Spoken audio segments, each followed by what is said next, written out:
I just wish there were something I could do. I can't tell you how many people have said that to me. And I've been hearing that for almost as long as I can remember. Wish there were something I could do. I feel so overwhelmed, heard that a lot as well. I think I might be depressed. That one too, depressed by more than a few of you here or watching the service. I just don't know what to do. Who hasn't felt that way lately? And when you said those things to me, you quickly mentioned the reasons why. Some have financial worries. Will there be Social Security? For others, it's the political unrest and the challenges to democracy. For some, climate concern keeps them up at night. Every time there's a school shooting, people lament there must be something we can do. Some young people I talk with are worried about AI and whether they'll be able to find a job.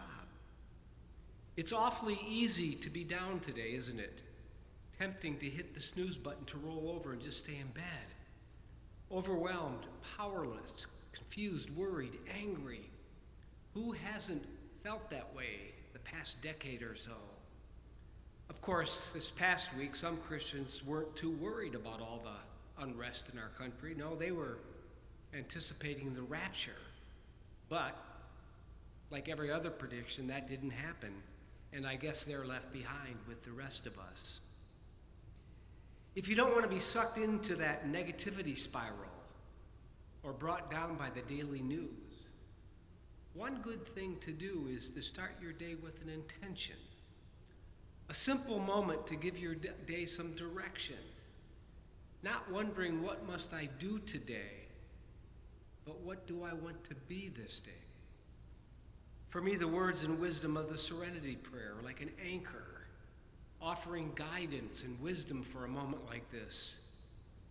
Grant me the serenity to accept the things I cannot change, the courage to change the things I can, and the wisdom to know the difference.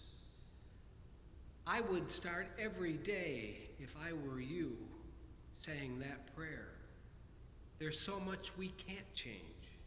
We can complain and moan about all of that, or we can do something constructive.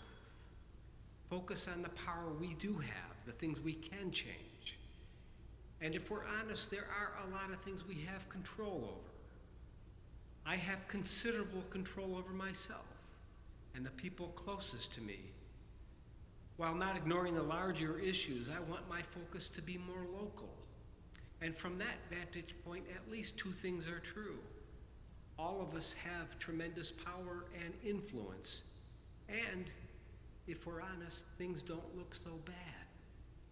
Things I can control, like taking care of myself, not hitting the snooze button, but starting my day off with an intentional moment of gratitude, letting my mind focus on all that I have to be thankful for. That's always the best way to begin a day. Turn off the TV, shut off the phone, get outside. Let nature work its healing wonders, or experience the medicine of music. One of my go-to questions I always ask anyone struggling, going through a tough time is, what are you doing to take care of yourself? When life is darkest, when it looks most bleak, we often forget those simple things of self-care. And there is a superpower that we all have that I'd like us to think about this morning. The ability, the power we have to make someone's life a little better. The ability to brighten someone's day. Every single person has that power. And amazingly, when you lift someone up, you lift your own spirit in the process. It's early Monday morning. I've been up for a while. I'm in my sermon mode, trying to put some vegan meat to the sermon, when I get an email from Barbara Carey. I want you to know how much I liked your sermon today. I always get something to think about, but today I found it particularly thoughtful considering how much hate we have in the world right now. I hope to be in church next Sunday. Barbara. There you go, Barbara Carey. Using your superpower, you just made my day. And then thinking about Barbara triggers thoughts of her late husband, Don. Don was quite the character, but the two of them spent their entire lives making the world a better place. I hope when I grow up, I might do the same. I thought, too, of an email I got last week from May Stewart. She asked me to send her a few of my recent sermons that she had slept through when she was here at church. A bit later, she emailed me back. "These are pure gold, Michael." Perhaps a bit of hyperbole, but there you go, May Stewart. You made my day, turning what had already been a good day into a great one. Thank you. Tuesday morning when I get to my office, there's a box of cookies and a note attached. "Dear Reverend Michael, thank you so much for your beautiful eulogy and prayers at Hank's Celebration of Life service. Everything was perfect. Thanks for your compassion and empathy. Despite her loss, Kathy's kind words lifted my spirit and made my day a little bit better. I record all of my bike rides on an app called Strava. And after a recent ride, one of my first rides outside on my big boy bike after my accident, Irene Santanello, Bruce Paps, Tom Brady, and Brian Mercer all reached out. "Great job, Michael." Again, an utterly simple gesture, but still, it put a bounce in my step, or it would have if I could walk without limping. While I'm working on the sermon Wednesday morning, I get an email from a bride. She begins, "Hi, Michael. We just wanted to thank you again for officiating our service. It meant a lot to us to bring faith into our outdoor ceremony.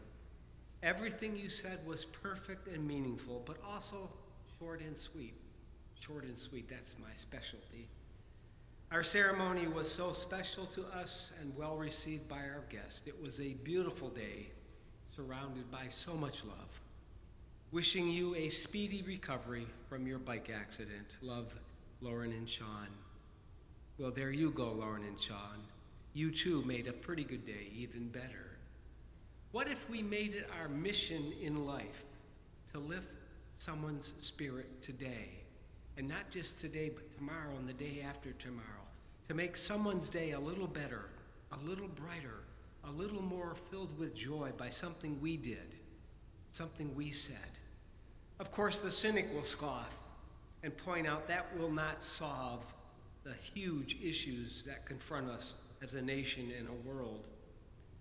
But if more of us were in better places, if more of us had a smile on our face instead of a scowl, if our fists weren't clenched in anger, I think the world might be a different place. We'll never know just how far an act of kindness might redound.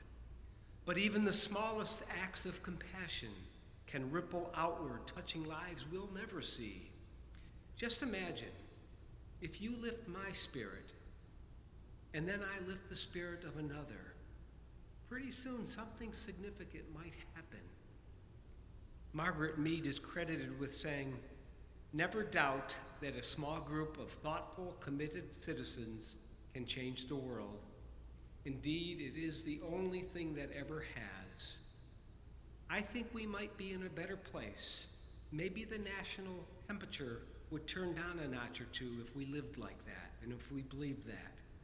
It wasn't too long ago, not too long ago, that John McCain said about his political opponent, "No, ma'am, he's a decent family man, a citizen, that I just happen to have disagreements with on fundamental issues, and that's what this campaign is all about. No, ma'am, he's a decent family man, a citizen."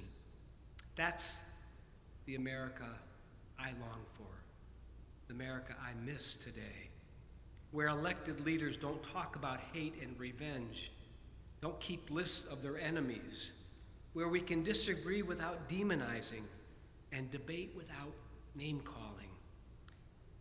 It's better to light a candle than to curse the darkness, the old saying tells us. So let's do that. Let's be candle lighters, people who bring light and peace to our community by our small acts of kindness, simple gestures of decency, each one of us making a small blow for national harmony, your act of kindness and mine, together rippling through our community, our state, our nation, our world, letting the magic of love do its wonders, lifting our spirits, each of us lighting a candle, together making a bright light that will dispel the darkness. Amen.